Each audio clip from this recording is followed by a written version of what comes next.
ഈ ഈ ഒരു ടാങ്ക് വെച്ചിട്ട് നമുക്കൊരു കാര്യങ്ങൾ കാണിച്ചു തരാം. ഇപ്പോൾ നിങ്ങൾക്ക് കുറേ പേര് എന്നോട് ചോദിക്കാറുണ്ട് വാട്ടർ ക്ലൗഡി ആയിട്ടുള്ളൊരു കാര്യം. അപ്പോൾ അങ്ങനത്തെ ഒരു സിറ്റുവേഷനിലാണ് ഇപ്പോൾ ഈ ടാങ്ക് കിടക്കുന്നത്. കാരണം നമുക്ക് ഒറ്റ ഇതിനകത്ത് നമുക്ക് നോക്കിയാൽ അറിയാം, അതിനകത്ത് മീൻ ചത്തെടുക്കുന്നുണ്ട്. വെള്ളത്തിൻ്റെ അടിയിൽ ഈ ഒരു പൂപ്പായൽ പോലൊരു സാധനം വന്നിട്ടുണ്ട്. അതായത് ആൽഗെ കറക്റ്റായിട്ടില്ല, ആൽഗെ ബാക്ടീരിയ അതിനകത്ത് ഇല്ലാതെയാക്കി. അപ്പോൾ നമുക്ക് ഫുഡ് വേസ്റ്റ് അങ്ങനെ സാധനങ്ങളൊക്കെ അതിനകത്ത് വേസ്റ്റ് ആവുകയാണ്. ഫിഷുകൾ ഇതിലെ നടപ്പുണ്ട്. പറ്റുന്നവർക്ക് ഹെൽത്തിന് പ്രശ്നമൊന്നുമില്ല. പക്ഷെ അതുപോലെ നമ്മൾ ചെടി നോക്കുകയാണെങ്കിൽ ചെടിയുടെ കളറൊക്കെ മാറി, അതായത് ചെടിയൊക്കെ ഇങ്ങനെ കരിഞ്ഞ് തുടങ്ങി.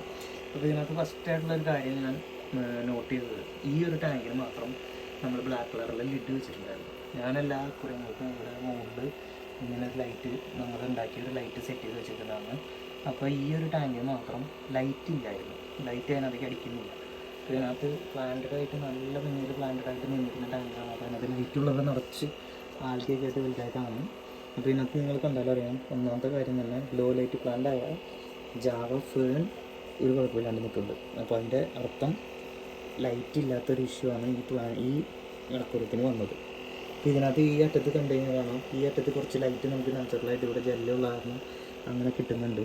അപ്പോൾ അത് കാരണം മാത്രം ആ ചെടി മാത്രം നിൽക്കുള്ളൂ. അപ്പോൾ അതാണ് ഇതിനകത്ത് വന്നൊരു ഇഷ്യൂ. അപ്പോൾ ലൈറ്റും വെളിച്ചവും ഒന്നും ഇല്ലാത്ത കാരണം നമ്മുടെ മീനുകൾക്ക് പ്രശ്നമായി. ഈ വെള്ളത്തിൽ ബാക്ടീരിയയുടെ പ്രശ്നം വന്നു, അതേപോലെ ചെടികൾ അഴിഞ്ഞുപോയി. അപ്പോൾ അങ്ങനത്തെ കാര്യങ്ങൾ വന്നു. അപ്പോൾ നമുക്കിത് റിക്കവർ ചെയ്തെടുക്കാം. ഞാൻ എന്തായാലും ജസ്റ്റ് ഫുൾ വാട്ടർ ചേഞ്ച് ഒന്നും ഞാൻ ചെയ്യാൻ പോകുന്നില്ല, ഇങ്ങനെ തന്നെ ഈ ലീവ് ചെയ്യാണ്. അടിയിലത്തെ ഈ കിടക്കുന്ന കുറച്ച് ചെളിയും ഈ ചത്ത മീനൊക്കെ മാത്രം ഞാൻ എടുത്ത് മാറ്റണം. ഞാനിത് ഒരാഴ്ചയിൽ അപ്ഡേറ്റ് ചെയ്യാം എങ്ങനെയാണ് ഇതിനെ ശരിയാക്കി എടുക്കണം എന്നുള്ളത്. അപ്പോൾ എല്ലാവർക്കും ഈസി ആയിട്ട് ചെയ്യാം. ഇപ്പോൾ ഫസ്റ്റ് ഞാൻ ചെയ്തത് വൈറ്റ് കളറിലെ സാധാ ലൈറ്റിൻ്റെ റിഫ്ലക്ടറാണ് ഇത് വെച്ചേക്കുന്നത്. അപ്പോൾ ഇതിനകത്ത് കൂടെ ലൈറ്റിന് ഉള്ളിലേക്ക് കയറാൻ പറ്റും, നല്ല വെളിച്ചമായിരിക്കും. നമ്മൾ ഈ സാധാരണ സീലിംഗ് ലൈറ്റിൽ കാണുന്ന വൈറ്റ് കളർ സാധനമാണ് ഈ കാണുന്നത്. അപ്പോൾ അതായത് ഈ ലൈറ്റിൽ കാണുന്ന വൈറ്റ് ഇല്ലേ, അതേപോലത്തെ സാധനമാണ് ഈ കിടക്കുന്നത്. അപ്പോൾ അതിനകത്ത് മുകളിലെ ലൈറ്റ് നല്ല പോലെ അതിൻ്റെ ഉള്ളിലേക്ക് കയറിക്കോളും, റിഫ്ലക്റ്റ് ചെയ്യുന്നതാണ്. അപ്പോൾ എന്തായാലും ഉള്ളിലേക്ക് റിഫ്ലക്റ്റ് ചെയ്തോളും. വെളിച്ചം നല്ല പോലെ ഇതിനകത്ത് ഇനി കിട്ടും.